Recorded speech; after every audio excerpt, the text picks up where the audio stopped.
স্বাস্থ্য আর নিউট্রিশন পাবে, শরীরও স্ট্রং হবে, অল্প খেলেই পেট ভরে ডাইজেশন ঠিক রাখে। MDH সোয়াটিন, আসল প্রোটিন। MDH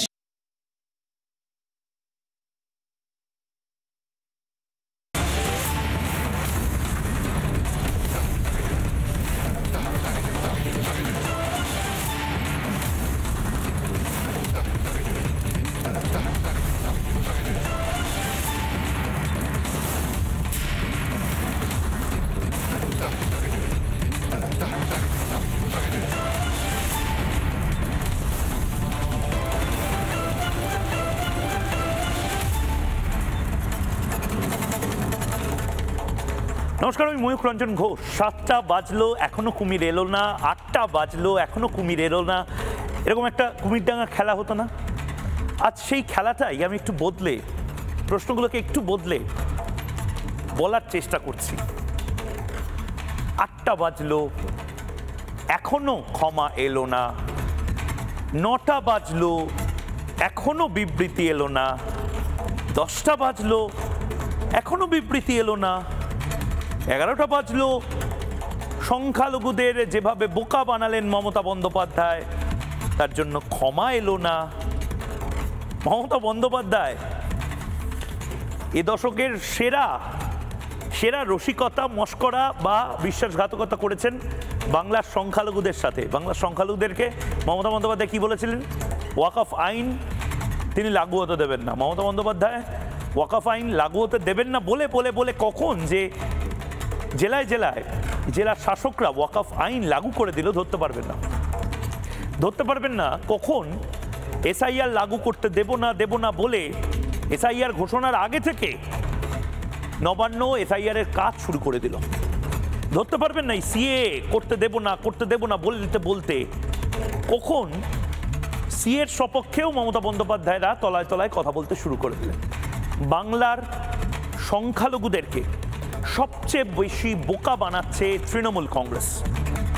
মানে এটা স্টেটমেন্ট, এটার প্রশ্নচিহ্নের জায়গায় নেই। মমতা বন্দ্যোপাধ্যায় এখনো ওয়াকফ আইন নিয়ে বা ওয়াকফ আইন কেন লাগু হচ্ছে, এই 3 থেকে 4 দিন আর বাকি, 5 তারিখ ডেডলাইন, এত সম্পত্তি ইতিমধ্যে নথিভুক্ত হবে, তার কোনো সদুত্তর নেই। এই সমস্ত কিছু নিয়ে মমতা বন্দ্যোপাধ্যায় কোনো কথা বললেন না আজকে। উমিদ অ্যাপ সেটা কিভাবে চালানো যাবে সেটার হেল্প ডেস্ককে তৈরি করবে। নবান্ন তো ডেট এক্সটেন্ড করতে পারলো না, তাহলে কি হবে? এত ওয়াকফ জমি শুধুমাত্র মমতা বন্দ্যোপাধ্যায় এবং রাজ্য সরকারের অপদার্থতার জন্য কি বেহাত হয়ে যাবে? কোনো উত্তর নেই। মমতা বন্দ্যোপাধ্যায় এখন বোঝাতে নেমেছে বাংলার সংখ্যালঘুদেরকে, মুসলিমদেরকে যে মোর নাম এই বলে খ্যাত হোক, আমি তোমাদেরই লোক। আমি কি কি করেছি, আমি মুসলিমদের জন্য কি কি করেছি, আমি সংখ্যালঘুদের জন্য কি করেছি। মানে তৃণমূল কংগ্রেস এখন একটা আমিত্বতে ভুগছে। এই আমিত্ব থেকে বেরিয়ে আসলে তৃণমূল কংগ্রেস বুঝতে পারবে তৃণমূল কংগ্রেসের পাশে মুসলিমরাও নেই।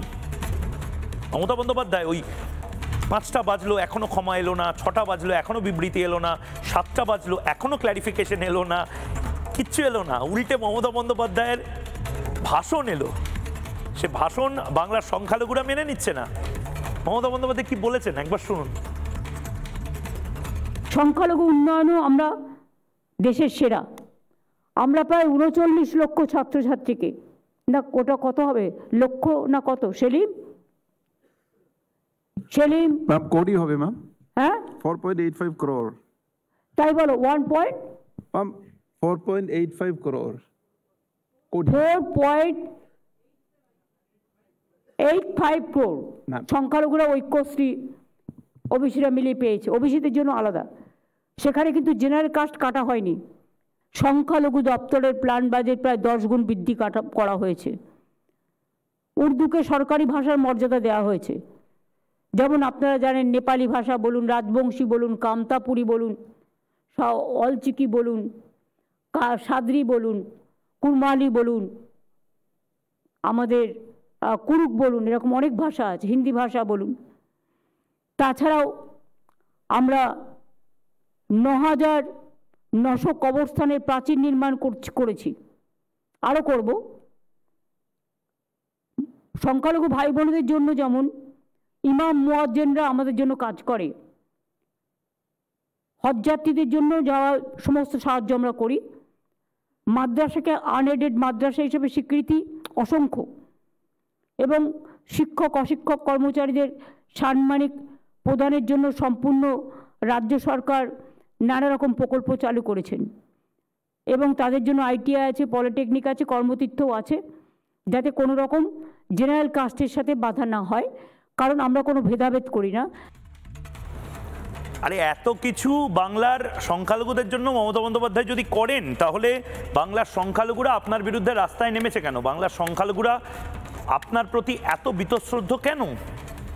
আপনি তো বলেছিলেন, ভুল বুঝিয়েছিলেন, এসআইআর হতে দেব না, আপনি ভুল বুঝিয়েছিলেন, ওয়াকফ হতে দেব না। এখন তো পথে বসছে, প্রান্তিক সংখ্যালঘু বাঙালি পথে বসছে। মমতা বন্দ্যোপাধ্যায় এত কিছু করেছেন, তার ফিরিস্তি দিচ্ছেন। ভারতীয় মুসলিমদের জন্য নাকি তিনি এত কিছু করেছেন, আর বাঙালি ভারতীয় মুসলিমরা তারা মমতা বন্দ্যোপাধ্যায়কে কিভাবে আক্রমণ করছে, কিভাবে মমতা বন্দ্যোপাধ্যায়কে সমালোচনা করছে একবার দেখুন।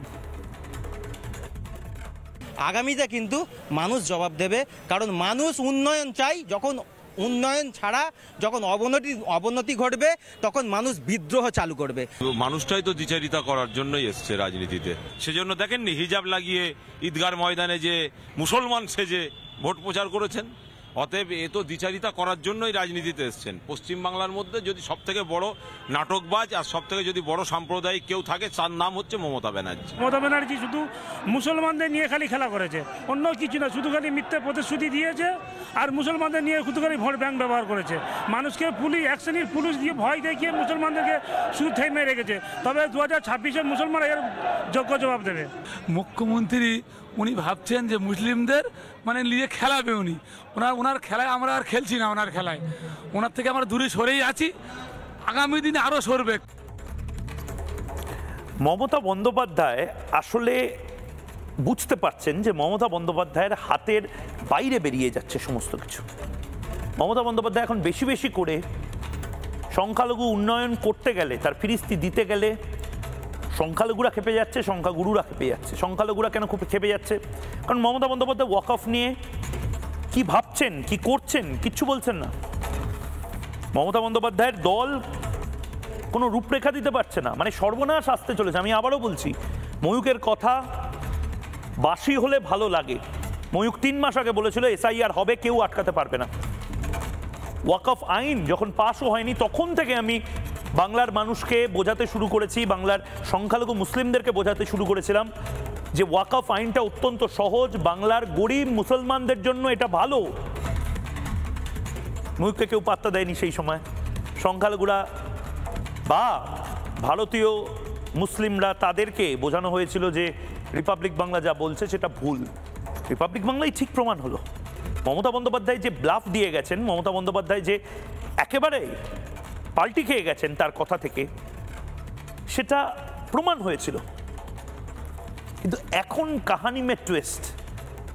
মমতা বন্দ্যোপাধ্যায় বুঝতে পারছেন যে তার আর কিচ্ছু করার নেই। তৃণমূল কংগ্রেস এ হারে যদি মানুষের মধ্যে অ্যান্টি ইনকামবেন্সি মানে প্রতিষ্ঠান বিরোধিতা কাজ করে, তাহলে তৃণমূল কংগ্রেস ধুয়ে মুছে সাফ হয়ে যাবে। এই 4 থেকে 5% ভোটের কথা বলা হচ্ছে না, 4 থেকে 5% নয়, হিসেবটা দাঁড়াতে পারে 10 থেকে 12% ফ্লিপের, জাস্ট ফ্লিপ হয়ে যাবে।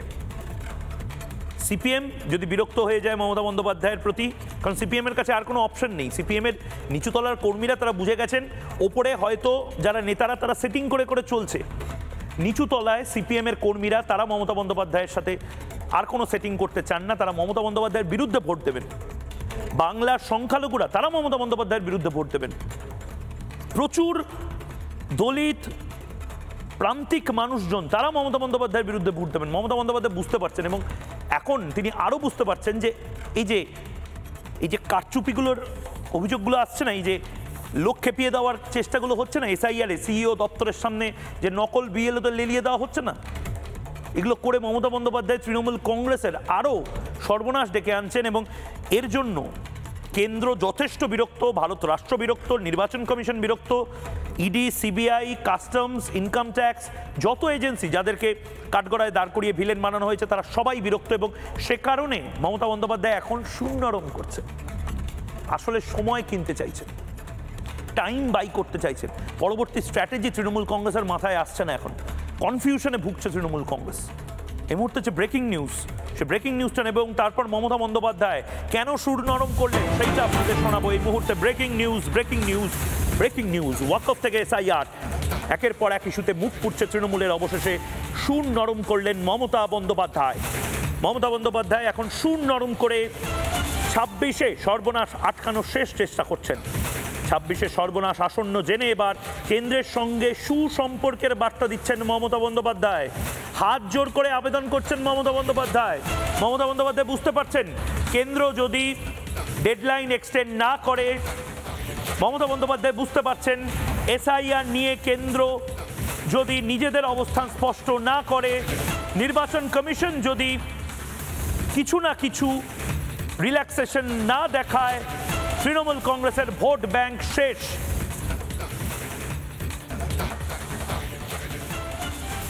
এই যে মমতা বন্দ্যোপাধ্যায় হাত জোর করছেন, এই ছবি বিরল। কেন মমতা বন্দ্যোপাধ্যায় হাত জোর করে কেন্দ্র রাজ্য সুসম্পর্কের কথা বলছেন? যে কেন্দ্রকে কি না কি বলেছেন মমতা বন্দ্যোপাধ্যায়, কেন্দ্রীয় সরকারকে কি না কি বলেছেন। কেন মমতা বন্দ্যোপাধ্যায় এই যে হাত জোর করে যে ছবিটা, এই হাত জোর করে কেন মমতা বন্দ্যোপাধ্যায় এখন বলছেন আমরা সুসম্পর্ক বজায় রাখতে চাই? কেন মমতা বন্দ্যোপাধ্যায় তো কোনোদিন এই কেন্দ্রের যে বৈঠকগুলো হয় সেখানে নিজে থেকে লোক পাঠান না, অনুরোধ অনুনয় বিনয় করার পরে বলা হয়। রাজ্যপালকে কি ভাষায়, কি কুৎসিত ভাষায় আক্রমণ করা হয়েছে বিভিন্নবার। কেন্দ্রীয় সরকারি কর্মী যারা এখানে কাজ করছে তাদেরকে কিভাবে দাগিয়ে দেওয়া হয়েছে, এমনকি বিভিন্ন সময় ইন্ডিয়ান আর্মি, BSF তাদেরকে কিভাবে দাগিয়ে দেওয়া হয়েছে শুধুমাত্র কেন্দ্রীয় সরকারি চাকরি করে বলে তারা। আজকে মমতা বন্দ্যোপাধ্যায় বুঝতে পারছেন যে ঘরে ধিকি ধিকি আগুন জ্বলছে। এই যে 3 থেকে 4 দিনের পেছনের ফান্ডাটা কি, আমাদের কাছে সূত্রের খবর 3 থেকে 4 দিন মাত্র সময়। আজকে 2 তারিখ, আজকে 2 তারিখ, 3, 4, 5 3 দিন সময়। 3 দিন সময় মানে এই 72-70 ঘন্টার মতন সময়। এই 70 ঘন্টার মধ্যে গোটা বাংলার সমস্ত ওয়াকফ সম্পত্তি নথিভুক্ত করতে হবে, সেগুলোর অ্যাপ্রুভাল নিতে হবে, কনফার্ম করতে হবে, স্ট্যাম্পিং করতে হবে, এই সমস্ত কিছু। SIR এর সঙ্গে সঙ্গে যদি না করা হয় ওয়াকফ সম্পত্তিগুলোর হিসেব থাকবে না। গোটা কেন্দ্রীয় সরকার বলে দেবে গোটা দেশ করে নিয়েছে, পশ্চিমবঙ্গে কেন হবে না ভাই? কেরালাতে হয়েছে, কেরালা তো বাম সরকার আছে, কেরালাতে হয়েছে, তামিলনাড়ুতে হয়েছে। বাংলা একমাত্র রাজ্য, বাংলার যারা মুসলিম তাদেরকে মমতা বন্দ্যোপাধ্যায় যে অন্ধকারের মধ্যে ঠেলে দিয়েছেন মমতা বন্দ্যোপাধ্যায় নিজে বুঝতে পারছেন।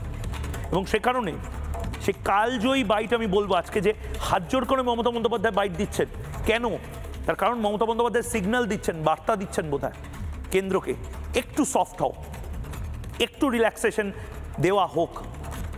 কারণ মমতা বন্দ্যোপাধ্যায় বুঝতে পারছেন চারদিক থেকে সারাশি চাপ আসছে।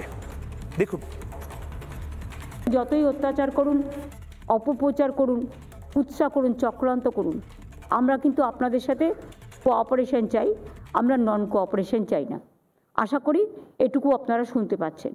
এবং এটা পলিটিক্যাল মিটিং নয়, এটা গভর্নমেন্টের মিটিং। তাই government to government cooperative federalism সিস্টেমে সবাই আশা করে রাজ্য সরকার, কেন্দ্রীয় সরকার কাঁধে কাঁধ মিলিয়ে কাজ করবে, শুধু ঝগড়া করা নয়। আমার একটা খুব সহজ নিরীহ প্রশ্ন, মমতা বন্দ্যোপাধ্যায় আজকে 2রা ডিসেম্বর 2025-এ এই কথাগুলো বুঝছেন, এগুলো তো ছোট বাচ্চারাও বোঝে। আমার ভাইপো ক্লাস 2-তে পড়ে, আমার ভাইপোও বুঝবে যে ফেডারেল স্ট্রাকচারে, যুক্তরাষ্ট্রীয় কাঠামোতে এরকম ধরনের ধমকাবো, চমকাবো, আলাদা করে দেবো, এই করব ওই করব করা যায় না। কেন্দ্র এবং রাজ্য সমান সম্মান প্রাপক।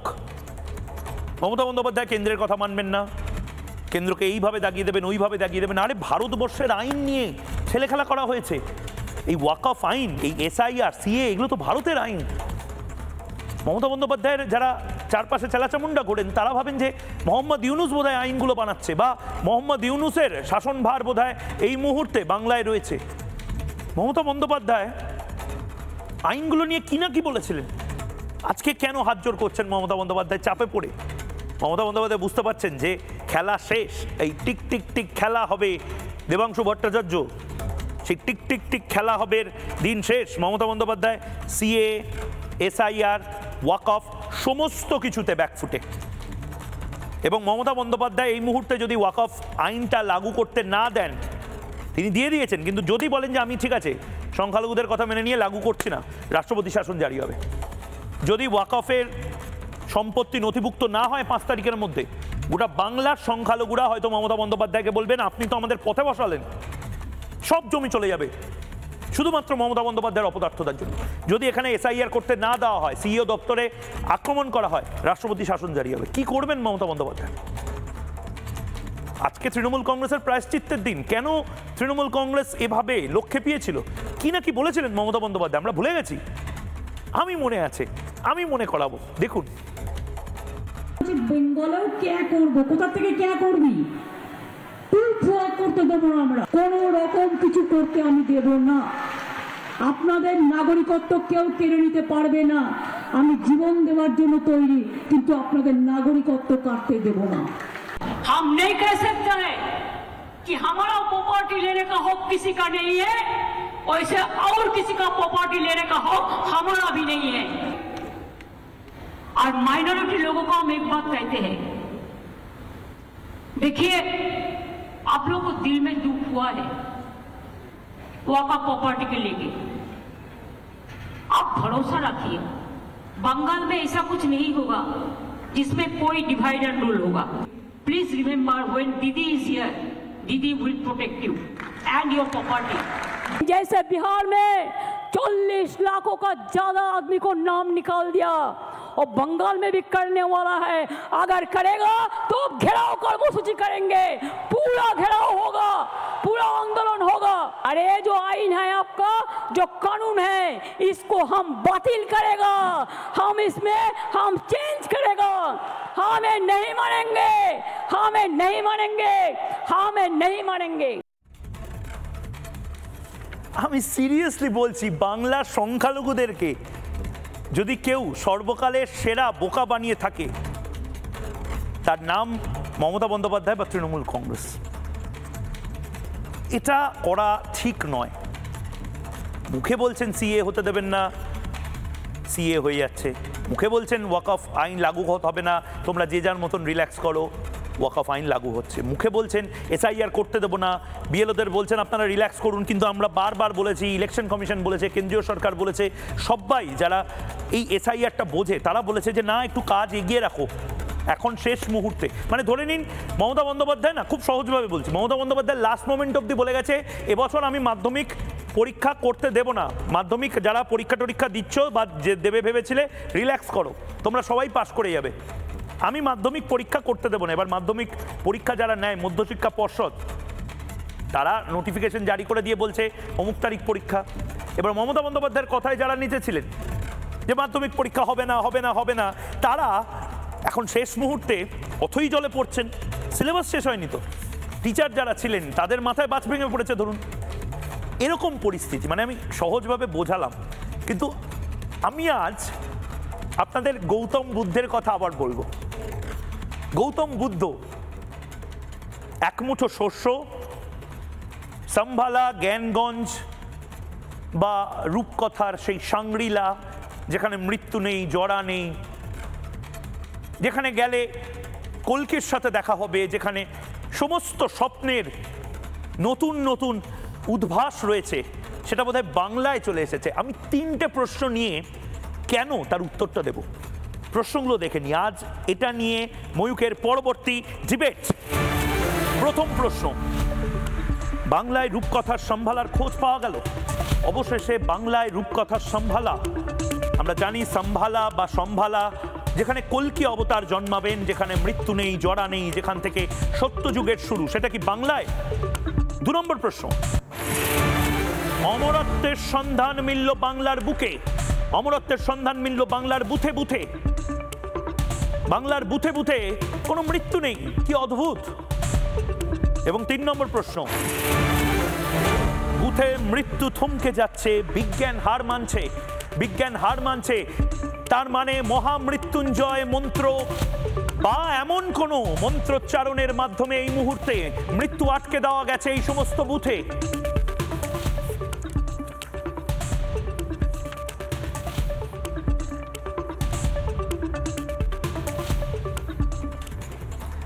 আমরা সবাই জানি যে সম্ভালা বা সম্ভল, যে সম্ভল এমন এক জায়গা যেখানে জরা নেই, মৃত্যু নেই, যেখানে হয়তো একটা সময়ের পর যারা চিরঞ্জীবী রয়েছেন অশ্বত্থামার মতন তারা জড়ো হবেন এবং সেখানেই কল্কি দেবতা তিনি আবার প্রকট হবেন, তিনি তার উদ্ভব হবে, আবির্ভাব হবে।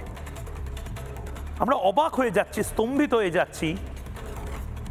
অনেক ধর্মে, অনেক সভ্যতায় সম্ভলকে স্তম্ভালা বলে, জ্ঞানগঞ্জ বলে বৌদ্ধের যারা বিশ্বাসী তারা।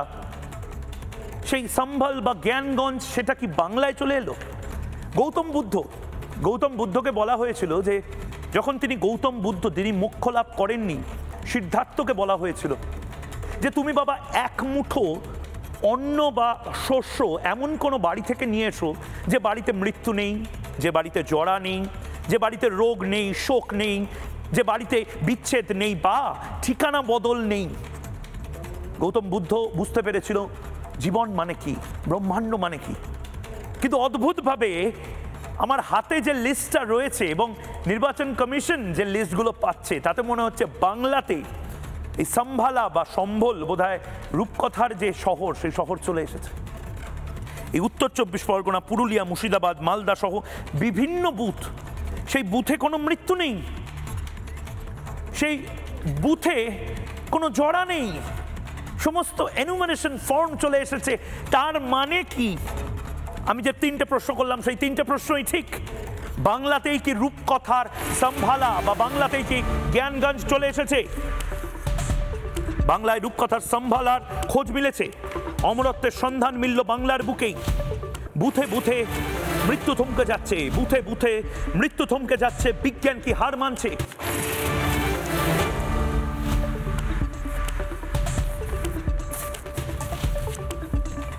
আপনাদের মজা মনে হচ্ছে? আপনাদের মনে হচ্ছে যে গাল গল্প? না, এই বাংলায় মৃত্যু থমকে দেওয়া গেছে, এটাই বোধহয় সবচেয়ে বড় ব্রেকিং নিউজ হতে পারে। কিছু কিছু বুথ আছে দক্ষিণ 24 পরগনায় সবচেয়ে বেশি, টিক টিক টিক খেলা হবে, কেউ একটা খেলা খেলে দিয়েছে, দক্ষিণ 24 পরগনায় মৃত্যুকে আটকে দেওয়া গেছে। নির্বাচন কমিশনের কাছে কাল শুনলাম 2208টি বুথ, সেই বুথগুলোতে যে এনুমারেশন ফর্ম পাঠানো হয়েছিল সেগুলো 100% ফিরে এসেছে বা 99% ফিরে এসেছে। অর্থাৎ মানে ধরে নিন এই বুথগুলোতে 2002 থেকে 2025 অবধি কেউ মারা যায়নি। ভাবুন, করোনা কাল চলে গেল, 2025 তার আগে 2024 অবধি আমি যদি ধরে নিই এই এক বছরে কেউ ঠিকানা বদল করেনি, কেউ মারা যায়নি, কারোর অপঘাতে মৃত্যু হয়নি, শোক শ্রাদ্ধ কোনো পাড়াতে হয়নি। অদ্ভুত লাগছে, হিসেব আছে, সেই হিসেব আবার কমেও গেল, ধরা পড়তেই কমে গেল। সম্ভালা বা জ্ঞানগঞ্জ বা সম্ভল কি অদ্ভুত! আমাদের বাংলাতে আছে, আমরা উত্তরপ্রদেশে খুঁজছি, আমরা তিব্বতে খুঁজছি, আমরা ফোর্থ ডাইমেনশনাল কোনো জায়গাতে খুঁজছি।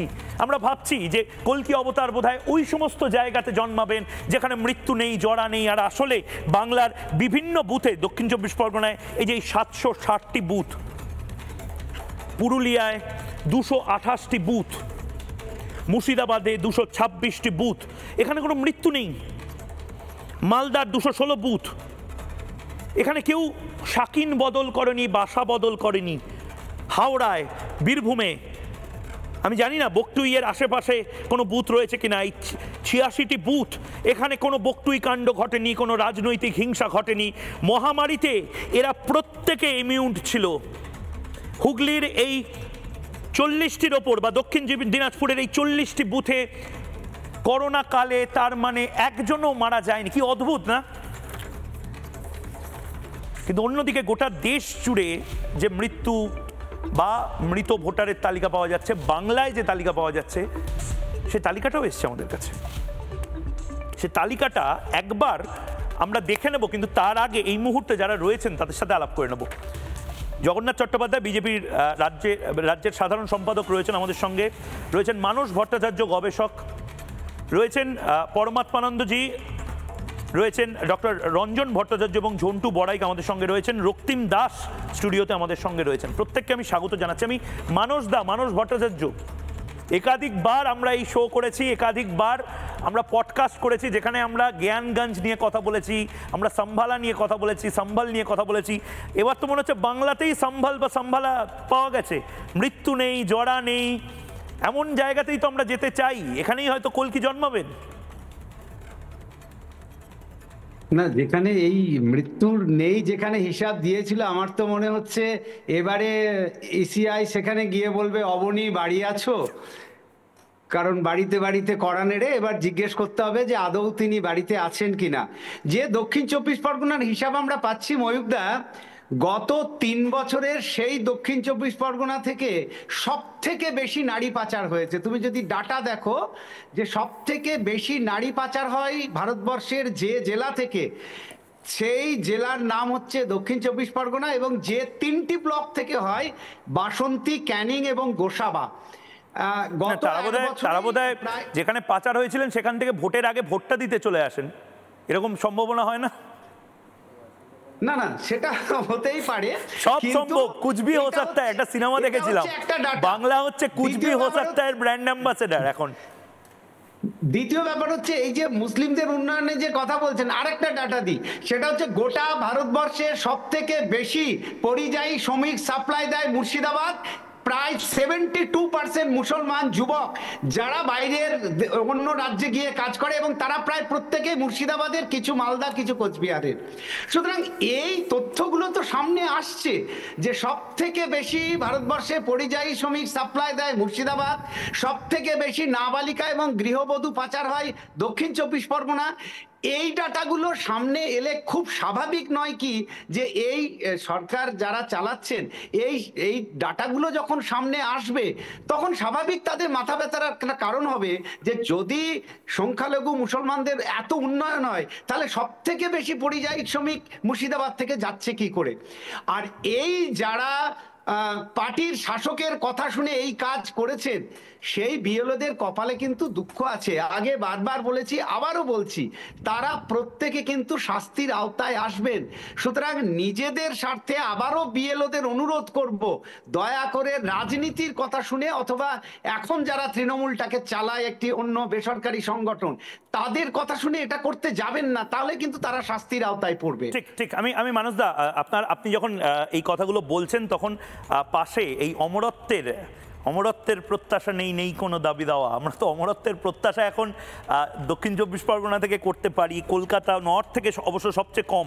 আমি দেখছি সবচেয়ে বেশি অমরত্বের প্রত্যাশা আমরা দক্ষিণ 24 পরগনা, পুরুলিয়া, মুর্শিদাবাদ থেকে করতে পারি। জগন্নাথদার কাছে আমি যাব, কিন্তু একবার দায়িত্বশীল সংবাদ মাধ্যম হিসেবে এই সম্ভালা বা জ্ঞানগঞ্জের কথা বা অমরত্বের প্রত্যাশার কথা আমরা বলার মাঝে একবার বলি যে অ্যাকচুয়াল যে ডেটাটা আসছে গোটা রাজ্য জুড়ে বা দেশ জুড়ে মৃত ভোটারের বা ডেড ভোটারের, সেইটাও আমাদের দায়িত্বশীল সংবাদ মাধ্যম হিসেবে দেখানোর কথা। অদ্ভুতভাবে এই জায়গাতে কি হচ্ছে আমরা জানি না, এটার জন্যই এখন হয়তো ফেলুদা, র্যাকসেট, ব্যোমকেশ বক্সি সবাইকে আসতে হবে। কিন্তু ব্রেকিং নিউজ যেটা, সে ব্রেকিং নিউজটা একবার নিয়ে নেব। খুব নির্দিষ্টভাবে মৃত ভোটার এই মুহূর্তে যে তালিকা পাওয়া যাচ্ছে সেটা আপডেটেড হয়েছে। এখনো পর্যন্ত 22 লক্ষের বেশি মৃত ভোটারের খোঁজ পাওয়া গেছে এবং নিখোঁজ ভোটার 6,41,000 মতো। সেভাবেই স্থানান্তরিত ভোটার তাদেরও হিসেব পাওয়া গেছে 16,22,000 মতন। স্থায়ী স্থানান্তরিত ভোটার মানে একটা সময় দক্ষিণ 24 পরগনায় ছিল, এখন দুবাইতে আছে, বা একটা সময় হয়তো বারাসতে ছিল, এখন বম্বেতে রয়েছে। আমি জগন্নাথ চ্যাটার্জির কাছে আসবো, কিন্তু তার আগে ওই যে অমরত্বের প্রত্যাশার জন্য যে বুথগুলো, জগন্নাথ অদ্ভুত, মানে ছিল বেড়াল হলো রুমাল, বা ছিল রুমাল হলো বেড়াল, বা ফান্দে পড়িয়া বগা কান্দে রে, আমি জানি না কি বলবো। আমারও এখন এপাং ওপাং ঝপাংয়ের মতন সব সুর মিলিয়ে কথা বলতে ইচ্ছা করে, সঞ্চালনা করতে ইচ্ছা করে। 2208 বুথ ছিল কাল। আজ এই মুহূর্তে আমাদের নির্বাচন কমিশনের যিনি প্রতিনিধি তিনি বলছেন, ময়ূকদা 2208 ছিল। ওই মিডিয়া হই করতে রিপোর্ট তলব করার পরে সেই বুথে অমরত্বের প্রত্যাশা ক্রমশ কমছে। আমি জানি না ঘোর কলিযুগ শুরু হলো কিনা, ক্রমশ কমছে। 2208-এর যে নাম্বারটা ছিল সেটা আজ কমে অনেকটা কমে গিয়ে দাঁড়ালো, এবং সেটাই একবার ব্রেকিং নিউজ হিসেবে নেব। 2208 যে সংখ্যাটা ছিল সেই সংখ্যাটা এখন কমে গেছে, এবং কমে গিয়ে সেই বুথের যে সংখ্যা, সেই সংখ্যা 3 ডিজিটে নেমে গেছে জগন্নাথ দা। মানে এটা আমি ব্রেকিং নিউজটাও নেব, কিন্তু মানে এটা কি হচ্ছে, মানে একটা অদ্ভুত পরিস্থিতি তৈরি হচ্ছে। তো দেখুন, সংখ্যাটা গতকাল ছিল অমরত্বের বুথ, অমৃত বুথের সন্ধান। নির্বাচন কমিশন যা খুঁজে বের করেছিল 2208 ছিল, আজকে সেটা 400-তে নেমে গেল। অর্থাৎ বুথ এবার মরণশীল হয়ে গেল। এবং আপনি যদি দেখেন যে 0 থেকে 10, অর্থাৎ গত 23 বছরে একটি 1000-এর বুথে মাত্র 10 জন মারা গেছে বা স্থানান্তরিত হয়েছে বা বিয়ে হয়ে চলে গেছে বা ঠিকানা বদল করেছে, এমন সংখ্যা যে 10 ছিল, সেই সংখ্যাটা ছিল 4000 বুথের, সেটাও 1000-এর নিচে নেমে চলে এসছে। যে মুহূর্তে নির্বাচন কমিশন জেলা শাসকদের রেসপন্সিবিলিটি ফিক্স করে তাদের 24 ঘন্টার মধ্যে শোকজ করে এর জবাব চেয়েছে, অমনি করে মৃত ভোটারের সংখ্যা বাড়তে শুরু করেছে। ঠিক যেমনটি 4 দিন আগেও পশ্চিমবঙ্গে সব মিলিয়ে আনকালেক্টেবল ফর্মের সংখ্যা ছিল 20 লক্ষ, এখন সেটা 46 লক্ষে পৌঁছে গেছে, এবং এই সংখ্যা 50-55 লক্ষে যাবে। তার সঙ্গে আরও যুক্ত হবে যে ফর্ম ডিজিটাইজড হয়েছে, তার মধ্যে যে মিথ্যে ফর্ম তোলা হয়েছে প্রয়োজনীয় লিঙ্ক দেখিয়ে, অর্থাৎ ঠিক আব্বুকে চাচাকে আব্বু দেখিয়ে, ফুফাকে আব্বু দেখিয়ে, শ্বশুরকে আব্বু দেখিয়ে, এই সব ধরা পড়বে। এবং আরও 50 লক্ষ অন্ততপক্ষে মানুষের শুনানিতে আসতে হবে, কাগজ দেখাতে হবে বাংলাদেশি অনুপ্রবেশকারীদের। একটি তথ্য আপনাদের দিন রিপাবলিক বাংলার দর্শকদের, বাবার দাম এখন পশ্চিমবঙ্গে কোথায় সবচেয়ে বেশি জানেন? শামসেরগঞ্জ। আর সবচেয়ে বাবার দাম এখন কম কোথায় জানেন? যারা বাবা মূল্যহীন, সেটা হচ্ছে টালিগঞ্জ। ঠিক। আমি জগন্নাথ, এই পার্টটায় আমি এরপরে আসবো, আমি আপনার কাছেই আবার আসছি, কিন্তু আমি স্বামী পরমাত্মানন্দ মহারাজ এবং ডাক্তারবাবুরা রয়েছেন, রক্তিমদা রয়েছেন এই মুহূর্তে, ঝন্টু বড়াইক রয়েছেন, তাদের কাছে আমি এটা বোঝার চেষ্টা করব। আমি ডাক্তারবাবুর কাছে প্রথমে যাব, ডক্টর রঞ্জন ভট্টাচার্যের কাছে। Doctor Ranjan Bhattacharya public health নিয়েও দীর্ঘদিন কাজ করেছেন, জনস্বাস্থ্য নিয়ে। ইনফ্যাক্ট রঞ্জনদার পাশাপাশি রক্তিমদাও সাংবাদিক হিসেবে দীর্ঘদিন জনস্বাস্থ্যটা দেখেছেন। মানে কোনো জায়গাতে মানে মৃত্যু যদি বন্ধ হয়ে যায় সেটাও বিপজ্জনক। আমি একটা ডেটা ফুল ফ্রেমে দেখানোর জন্য বলবো, এই 2002 থেকে 2025 যদি আমরা এই টাইম লাইনটা দেখি, আমাদের যদি ধরে নিই টাইম মেশিনে আমরা ফিরে যেতে পারি, আমরা কি কি দেখে এসেছি বাংলায়। আমরা বন্যা দেখেছি, আমরা দুর্যোগ দেখেছি, আমরা আয়লা দেখেছি, আমরা আমফান দেখেছি, আমরা যশ দেখেছি। আমি একবার গ্রাফিক্সটা ফুল ফ্রেমে নেওয়ার জন্য বলবো। নির্দিষ্টভাবে এই সময়টায় বিপর্যয় 2002-তে মালদায় ভয়ঙ্কর বন্যা, সেই সময় এত পরিস্থিতি উন্নত ছিল না। 2004-এ অসম এবং উত্তরবঙ্গে বন্যা এবং তার প্রভাব উত্তরবঙ্গে ভয়ঙ্করভাবে পড়ে। 2007-এর সেই ভয়ঙ্কর নন্দীগ্রাম গণহত্যা, তারপর রাজনৈতিক হত্যা, কোনো কিছুর এফেক্ট পড়লো না এই বুথগুলোতে। 2009 ঘূর্ণিঝড় আয়লা, 2010-এ জ্ঞানেশ্বরী কাণ্ড, একজনও এই বুথগুলো থেকে মারা যায়নি। 2011-তে বাংলায় রাজনৈতিক হিংসা একের পর এক রক্তগঙ্গা বয়ে যাচ্ছে। 2011-তেই ঢাকুরিয়ায় একটি হাসপাতালে ভয়াবহ অগ্নিকাণ্ড। 2016-তে পোস্তা উড়ালপুল দুর্ঘটনা। 2018-তে বিদ্যুৎস্পৃষ্ট হয়ে নারকীয় মৃত্যু। 2018-তেই শাহজাহানপুর অগ্নিকাণ্ড। 2020-21-এ সেই ভয়ঙ্কর করোনা অতিমারি, যেখান থেকে অমরত্ব পেয়ে গেলেন এতজন মানুষ এতগুলো বুথে, এবং 2020-তে আমফান, 2021-এ ইয়াস, পরপর ঘূর্ণিঝড়, 2022-এ বকটুই গণহত্যা। রক্তিম দাস, আপনি এতদিন ধরে সাংবাদিকতা করছেন, হয় আপনারা বা আমরা মিথ্যা কথা বলছিলাম। আমরা এই যে এত মানুষ যে মারা গেছে, তারা কেউ মানে প্রত্যেকে ইমিউন, তারা কি খায়, তারা কিভাবে কাজটা করে যে এই বুথগুলোতে তাদের মানে তারা জাস্ট এফেক্টেডই হলো না?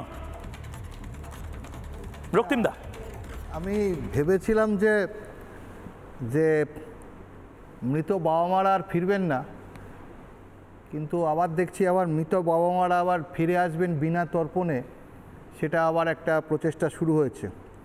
আর দ্বিতীয় কথা হচ্ছে যে আপনি যে বললেন, সত্যি এত সহজ যদি অমরত্ব পাওয়া যায়, এ তো পৃথিবীর সবচেয়ে সুখী সমৃদ্ধশালী রাষ্ট্র হচ্ছে ভুটান, আর কোন একটা দেশের জানি মানুষ সবচেয়ে বেশি দিন বাঁচে। তো এবার কি পশ্চিমবঙ্গ সেই রেকর্ডকে ছাপিয়ে যাবে, সবচেয়ে বেশি দিন বাঁচা মানুষের তালিকায় নাম উঠবে? প্রশ্ন হচ্ছে যে জল মেশানোর না একটা লিমিট আছে। আপনি দুধে জল মেশাতে মেশাতে মেশাতে মেশাতে একটা সময় গিয়ে দেখবেন দুধ আর নেই, সেটা সম্পূর্ণ জল হয়ে গেছে। এখন এই জায়গাটা সেরকম হচ্ছে। এই যে গ্রাফিক্সের ওঠানামা, প্রথম দিন এত, তারপরেই যে একটু করকে দেওয়া হলো তখন ওটা নেমে গেল, আবার একটু উঠছে। মানে এই যে বিষয়গুলো আমি বুঝতে পারছি না যে এসআইআর একটা স্বাভাবিক প্রক্রিয়া কয়েক বছর পর পর হয়, তো অন্য রাজ্যগুলোতে হচ্ছে, সেখানে তো এরকম কোনো ঘটনা শুনিনি যে সেখানে মৃত বাবা মারা ফিরে আসছেন বা চলে যাচ্ছেন, জামাইরা এসে ভোট দিয়ে যাচ্ছেন এবং তাদেরকে ধরা পড়ছে, আবার কেউ কেউ অমরত্ব পাচ্ছেন। এই যে ঘটনাগুলো, যে নাটকীয় একটা ব্যাপার, এসআইআর এর মধ্যে দিয়ে নাটকীয় একটা খুব ভালো বলিউডের। আমি আপনাকে একটু থামিয়ে আমি একটা বাইট শোনাবো। আপনি দেখুন, মমতা বন্দ্যোপাধ্যায় তো এখন মানে সন্ধি করার মতন একটা জায়গা তৈরি করছেন, হাত জোর করে বলছেন যে কেন্দ্র রাজ্য সুসম্পর্ক থাকবে। একবার একটু শুনুন, জগন্নাথ দা এবং বাকিদেরকেও আমি বলবো, একবার একটু শুনুন। যতই অত্যাচার করুন, অপপ্রচার করুন, কুৎসা করুন, চক্রান্ত করুন, আমরা কিন্তু আপনাদের সাথে কোঅপারেশন চাই, আমরা নন কোঅপারেশন চাই না। আশা করি এটুকু আপনারা শুনতে পাচ্ছেন। এবং এটা পলিটিক্যাল মিটিং নয়, এটা গভর্নমেন্টের মিটিং। তাই government to government cooperative federalism সিস্টেমে সবাই আশা করে রাজ্য সরকার কেন্দ্রীয় সরকার কাঁধে কাঁধ মিলিয়ে কাজ করবে, শুধু ঝগড়া করা নয়। কি বলবেন রক্তিন্দা? আপনারা এত এত সমালোচনা করেন, মমতা বন্দ্যোপাধ্যায় তো বলছেন। একটাই প্রশ্ন যে আপনি কোঅপারেশন চেয়েছেন, তাহলে আয়ুষ্মান ভারত থেকে আমরা কেন বঞ্চিত? ঠিক, আমার এটা খুব একটা প্রশ্ন যে আয়ুষ্মান ভারত থেকে আমরা কেন বঞ্চিত? আপনার কি দরকার ছিল স্বাস্থ্যসাথীর কথা, যেখানে আয়ুষ্মান ভারতের মধ্য দিয়ে এত মানুষ উপকৃত হচ্ছেন, অন্য রাজ্যের মানুষরা উপকৃত হচ্ছেন? আমরা পশ্চিমবঙ্গ কি দুঃখ পেলাম, মানে কি কপাল করে জন্মালাম যে কেন্দ্রীয় সরকারের এই প্রকল্প থেকে আমরা বঞ্চিত হলাম? শুধু আয়ুষ্মান ভারত নয়, কেন্দ্রীয় সরকারের কোনো একটা প্রকল্প আসলেই যেন এটার একটা বিরোধিতা পশ্চিমবঙ্গের মর্যাগত হয়ে গেছে। আমরা ছোটোবেলা থেকে দেখে আসছি, বাম আমল থেকে শুরু হয়ে এই আমলও তার কোনো পরিবর্তন নেই। অর্থাৎ আমি বারবার বলি, এটা যেন একটা রাষ্ট্রের মধ্যে আরেকটা রাষ্ট্র চলছে।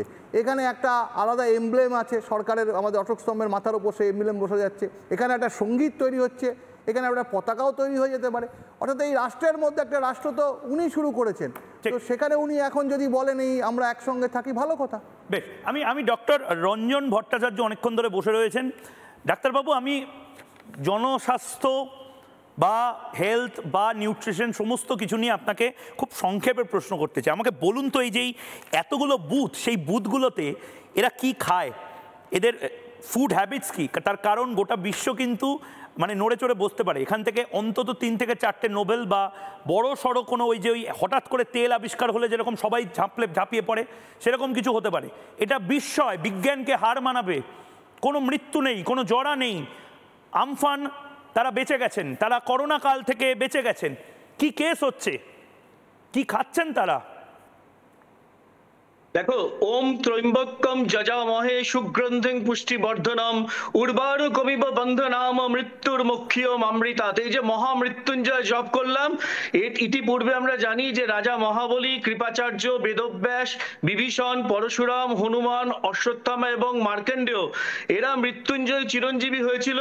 আজকে রিপাবলিক বাংলা যারা জবাব চায় বাংলা দেখছেন, তারা আস্তে আস্তে লাইন দিয়ে দাঁড়ান, কারণ আমরা সবাই কিন্তু যাব ওই বুথগুলোতে যেখানে আমরা কিন্তু ওই মৃত্যুঞ্জয়ের সুফল পাবো। দেখো, ভ্লাদিমির পুতিনের সাথে ডোনাল্ড ট্রাম্প একসাথে বসে স্টারবাক্সে কফি খেতে পারে, বাটালিক রডে সুরাপান করতে পারে। শাহবাজ শরীফের সাথে মোহাম্মদ ইউনুস, তারা চীনা ড্রোন বেশি ভালো না পর্দার ইলিশ বেশি ভালো তর্ক করতে পারেন। ইসরায়েল প্যালেস্টাইন একসাথে শান্তির পায়রা ওড়াতে পারে এবং কাচ্চিঘানি তেলের সাথে মিনারেল ওয়াটার তেলে জলে মিশে যেতে পারে। কিন্তু how on this earth it is possible যে এই মানব সভ্যতার ইতিহাসে অদ্যাবধি এই enumeration form Saint percent fill up হওয়া কি করে সম্ভব? তাহলে আমাদের ভাবতে হবে ওই ডিডিএসএম তত্ত্ব। ডিডি মানে হচ্ছে ডেথ, ডুপ্লিকেট, শিফটেড আর মাইগ্রেটেড। এবার আসি জন্ম মৃত্যু তথ্য বলে একটা ওয়েব পোর্টাল আছে আমাদের পশ্চিমবঙ্গ সরকারের, জেএমটি এবং NSSO, national sample survey organisation, সেই তথ্য অনুযায়ী যদি ধরি তাহলে সারা ভারতের মৃত্যুর হার হচ্ছে 11 প্রতি 1000। এটা হচ্ছে মৃত্যুর হার সব রকম কারণে divided by mid year population into 1000, এইটা হচ্ছে রেশিও। এই হিসেবে আমি যদি অ্যাডাল্ট পপুলেশনের মৃত্যু ধরি তাহলে পশ্চিমবঙ্গে এটা হচ্ছে 5.5 পার 1000। এইবারে ধরো একজন বিএলওর আন্ডারে 1500 জন ভোটার আছে, তাহলে সেটা 5.5 ইন্টু 1.5 আর 23 বছরের হিসেব 2002 থেকে 2025, এইটা মাল্টিপ্লাই করলে আসে প্রতি বুথে অন্তত 190 থেকে 200 জন ভোটার আউট অফ 1500 আনুমানিক, তারা কিন্তু মৃত। আমি অন্যগুলো ডিএসএম বাকিগুলো ডুপ্লিকেট, শিফটেড, মাইগ্রেটেড বাদই দিলাম। তাহলে এই যে 2208টা বুথে যদি আমি 190 করে ধরি তাহলে 4,17,450 জন মৃত হয়েছেন। তার মানে তুমি যে 22 লক্ষ আর 6 লক্ষ 28 লক্ষ বললে 2208-এর হিসেবেই এটাই। এবং তার মধ্যে জাগতিক, মহাজাগতিক, ঐতিহাসিক, স্ট্যাটিস্টিক্স, যে কোনো কারণ ধরো তৎকাল, প্যারাশুট, অনুপ্রাণিত, নতুন, পৌর, বাতিল, যে কোনো ভোটার ধরো, বা যারা x BLO, BLO turn BLO, friends of BLO, relatives of BLO, বা ডাবল ভোটার বিএলও আজকে পেয়েছি, যে কোনো বিএলও তত্ত্বতেই হোক, কোনো অবস্থাতে যে মুশকিলই নেই নামুমকিন হয়। তাই এই যে জিনিসগুলো প্রকৃত একটা কারণ আমাদের খুঁজে বার করতেই হবে। বেশ, আমি রঞ্জন দা আপনাকে একটু থামাচ্ছি। আমি এখানে আমাদের কিন্তু আজকে গেস্ট প্যানেলটা, এটাকেও পুরস্কার দেওয়া উচিত। আজকে ডাক্তার রয়েছেন, আজকে প্রাক্তন সাংবাদিক, বর্তমানে রাজনীতিবিদ, সাংবাদিক রয়েছেন, এবং আমাদের সাথে যারা বিশেষজ্ঞ, সেফোলজিস্ট, এবং খুব গুরুত্বপূর্ণ একজন রয়েছেন স্বামী পরমাত্মানন্দজি মহারাজ। আপনি অনেক যজ্ঞ করেন, অনেক সাধনা ইত্যাদির সঙ্গে জড়িত। এই জিনিস আপনি ভেবেছিলেন যে আপনারা যেটার জন্য একটা গোটা জীবন হয়তো লাগিয়ে দিতে পারেন, জ্ঞানগঞ্জের খোঁজে, বা যেখান থেকে কল্কি অবতার জন্মাবেন তার খোঁজে, যে টিবেটিয়ান মঙ্করা যার জন্য সাধনা করেন, সেটা তো বাংলাতেই রয়েছে। মানে এটা সম্ভব কি করে? ডাক্তারবাবু তো ডাক্তারবাবুর জায়গাটা বললেন, আপনি শাস্ত্রীয়ভাবে এটাকে কিভাবে দেখছেন? শাস্ত্রীয়ভাবে এই এসআই চালু হবার পর একটা দিব্য দর্শন হয়েছে। কীরকম? সেই দিব্য দর্শনটা কীরকম, এই যে সবে 2-4 দিন হলো গীতা জয়ন্তী গেল, এখনও সেই গীতা জয়ন্তী চলছে, আগামী 1 মাস 2 মাস ধরে চলবে। গীতায় লেখা আছে জাতস্য হি ধ্রুব মৃত্যু। কিন্তু এসআই চালু হবার পর যেটা বুঝতে পারলাম যে গীতায় সব কথা সত্য লেখা নেই, গীতায় মিথ্যে কথাও লেখা আছে, যে জন্মাবে ভগবান বলেছে তার মৃত্যু হবে। কিন্তু আমরা এসআই চালু হবার পর বুঝলাম যে জন্মাবে তার মৃত্যু নাও হতে পারে। চিরঞ্জীবী বাদ দিয়ে এমন অনেক জায়গা থাকতে পারে যেখানে গণ চিরঞ্জীবী থাকতে পারে, সবাই বেঁচে থাকবে। আসল ব্যাপারটা হলো, আমরা যখন কলকাতা বিশ্ববিদ্যালয়ে বাংলা পড়তাম, সেই সময় একটা পত্র ছিল যেখানে বিভিন্ন বৈদেশিক সাহিত্যগুলো পড়তে হতো। তো সেখানে একটা কথা খুব প্রচলিত ছিল, স্টোরি উইদিন স্টোরি। তো এখানেও ঠিক সেই রকম, একটা ঘটনার মধ্যে আরও একটা ঘটনা কিন্তু প্রবহমান রয়েছে, সেই ঘটনাটাকে বার করে নিতে হবে। ওই 2208ই হোক কিংবা ঠেলা খাবার পর সেটা 400ই হোক, যে এমন কিছু কিছু জায়গা আছে যেখানে মানুষের মরণ হয় না, যেখানে মানুষ মরে না, সেখানে মানুষ বেঁচে থাকে। এই একেবারে কাঁচা যে ঢপ যাকে বলে, একেবারে নির্জলা নির্ভেজাল যে মিথ্যাচার, এই মিথ্যাচারটা অন্তত প্রকাশিত হয়ে গেছে এশিয়ার চালু হবার পর থেকে। কিন্তু আপনারা কি এত দূরে আর যেতে হবে? টিবেট বা সম্ভাল, দেখুন সম্ভাল রাজ্যে উত্তরপ্রদেশে মানে তুলকালাম হচ্ছে, ওখানে কল্কি অবতারের মন্দিরটা আছে কি নেই সেইটা নিয়ে রাজনীতি হচ্ছে, বা তিব্বত, ভুটানে আমরা সাংগ্রিলা খুঁজছি। এমনকি আমরা জানি হিটলারও তার টিম পাঠিয়েছিল এই সাংগ্রিলা কি সেটার খোঁজে। আমাদের এখানে বাংলায় আসলেই পারে তো এই সম্ভাল খুঁজতে। দুয়ারে অমরত্ব যখন, তখন অমরত্বের জন্য আর অন্যত্র গিয়ে লাভ কি? আমরা তো অমর দেশেই বাস করি। মমতা বন্দ্যোপাধ্যায়, আমি ঝন্টু বড়াইকের কাছে যাব। মমতা বন্দ্যোপাধ্যায়, ঝন্টু বড়াইক অনেক কিছু কিন্তু শাসনকালে তিনি দেখিয়ে যাচ্ছেন। মানে এই যে জীবিত ভোটার হয়ে যাচ্ছে, ভুতুরে ভোটার হয়ে যাচ্ছে, রক্তিমদা যেরকম বললেন, যাদের মৃত বা প্রয়াত বাবা মা তারা ফিরে আসছেন। শ্রমিক ভট্টাচার্য, আপনি যেখানে বসে আছেন, শ্রমিক ভট্টাচার্য রাজ্য বিজেপির সভাপতি, তিনি আমাদের বলেছিলেন যে আমি প্রতিবার বুথের সামনে দাঁড়িয়ে থাকি কারণ আমার মৃত বাবা মা তারা নাকি ভোট দিতে আসে। মানে এটা কি চলছে এখন? তুমি আজ থেকে বেশ কিছু বছর আগে, আমরা তখন ছাত্র, তখন চন্দ্রবিন্দু জুজু অ্যালবামের ওই সেই বিখ্যাত লাইনটা খুব মনে পড়ে আমার, বারবার গুনগুন করি, আমাদের বুথে ভোট দেবে ভূতে, সত্যি সত্যি 3 সত্যি বদলে দেব সংবিধান। এটা বোধহয় 2003-এই বুঝতে পেরেছিলেন যিনি গানটা লিখেছিলেন যে 2011-তে একটি দল আসতে চলেছে যারা এই অসম্ভবকে সম্ভব করবে। এবার প্রশ্নটা হচ্ছে, আমার কোথাও যেন মনে হচ্ছে একটু ভুল দেখানো হচ্ছে, 2208 বুথ নয়, 2208 চলে এসছে না, বুথ নয়, সংখ্যাগুলো বুথ নয়, পোলিং স্টেশন। একটা পোলিং স্টেশনের এগেনস্টে 2 থেকে 8টি বুথ, অর্থাৎ সংখ্যাটা গতকাল অবধি ছিল প্রায় 25,000, আজকে এটা কমে 7,000 8,000 বুথে দাঁড়িয়েছে। এগুলো কিন্তু পোলিং স্টেশনের কথা বলা হচ্ছে, বুথ নয় কিন্তু পোলিং স্টেশন। ডাক্তারবাবু ঠিক বলেছেন, একদমই একদমই পোলিং স্টেশন একটা পোলিং এবং এখানে লেখাও আছে, আমি একবার যদি দেখাই, district wise count of PS with nil uncollectable EF, মানে এখানে একদম পিএস লেখাই আছে, পোলিং স্টেশন। ময়ূক একটা পিএস এর এগেইনস্টে কম করে 8টা পোলিং বুথ, তার মানে এই সংখ্যাটা দাঁড়াবে, গতকাল অবধি 25,000 ছিল, আজকে প্রায় 7,000-এর উপরে, 480টা বা 60টা দাঁড়িয়েছে। এবার প্রশ্নটা কি জানো, ঠেলায় পড়ে না হয় নামানো গেল। আমি দেখছিলাম একটি নমিনেশন ফর্ম ব্যাক করেছে 542টা পিএসএ, 2টো 420টায়, 3টে 372, 4টা ব্যাক করে এসেছে 374, 5টা 881, অর্থাৎ গণহারে চুরিটা হয়েছে। আমি প্রথম দিন থেকে বলছিলাম মমতা ব্যানার্জি নিজের মতন করে এসআইআরটা করাবেন। এই যে প্রায় 25,000 গতকাল অবধি মৃত্যু শূন্য বুথ দেখানো গেছে, অর্থাৎ ডাক্তারবাবুর পরিসংখ্যান অনুযায়ী 2001-এ জনগণনায় যেখানে ভারতবর্ষে 1000 পিছু মৃত্যুর হার ছিল অলমোস্ট 7 জন, সেটা আজকে 5.5 হিসাব ধরলে আরেকটা যেটা জগন্নাথ চ্যাটার্জি বলছিলেন সেটাও খুব গুরুত্বপূর্ণ। এই পার্টে আমি একবার একটু ছুঁয়ে যেতে চাই, যদিও এটা নিয়ে একদম বিস্তারিত আলোচনা আমাদের করতে হবে। বাবা, এই যে বাবা বা কাকা ভাড়া নেওয়া, এটা একটা ভয়ঙ্কর দিকে যে চলে গেছিল, সেটার সবচেয়ে বড় উদাহরণ যেটা জগন্নাথ চ্যাটার্জিও বলছিলেন। এই মুহূর্তে যে ব্রেকিং নিউজ, বিভিন্ন জায়গাতে এই প্রজেনী মানে বংশধর বা বংশানুক্রমে যে লিস্ট, অর্থাৎ আমার বাবা মা তাদের নাম রয়েছে, তাদের নাম সেই লিস্টটা, সেইটা সবচেয়ে বেশি সীমান্ত লাগোয়া যে জেলাগুলো রয়েছে সেই জেলাগুলোতে পাওয়া যাচ্ছে। জগন্নাথ, এটা যদি একবার একটু বলেন যে ব্রেকিং নিউজটা এই মুহূর্তে নিচ্ছি খুব নির্দিষ্টভাবে, প্রজেনী বা বংশানুক্রমিক ভোটারের নিরিখে শীর্ষে মুর্শিদাবাদ, এবং আপনি বলছিলেন শামশেরগঞ্জ, প্রজেনী বা বংশানুক্রম দেখিয়ে এসআইআর ফর্ম ফিল আপের হিড়িক পড়েছে যেন, মানে সেখানে কেউ 2002 সালে একটা বড় সংখ্যক ভোট দেয়নি।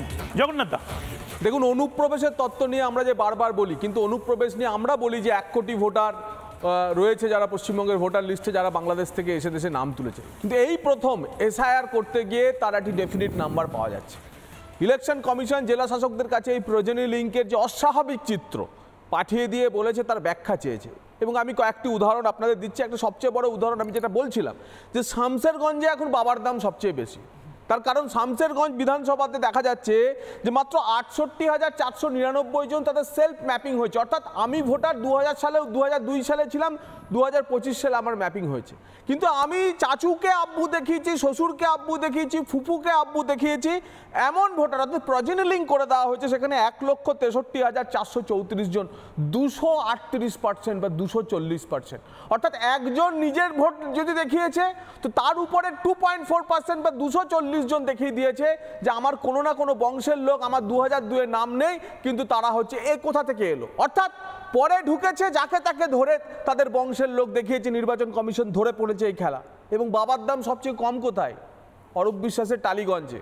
ওখানে আমি বলি, ওখানে 1,11,448 জন, তারা নিজেরাই বলেছে যে তাদের নিজেদের লিঙ্ক 2002 এবং 2025-এ দেখাতে পেরেছে, আর বংশের লিঙ্ক দেখাচ্ছে হচ্ছে 79,139। বাবারা ভ্যানিশ হয়ে গেছে, মারা ভ্যানিশ হয়ে গেছে, এখানে বাচ্চারা বাবা মাকে তাড়িয়ে দিচ্ছে।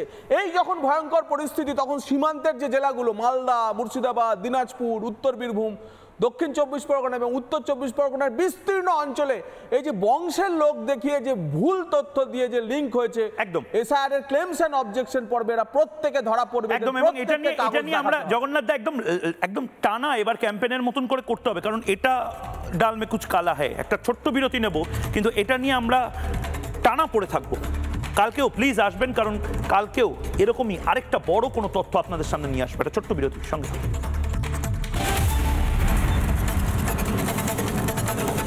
চায়ের আসল স্বাদ শুধু MDHT+ থেকেই আসবে। মাথায় দেখো লবঙ্গ এলাচ দিয়ে ভরপুর MDHT+ মশলা। MDH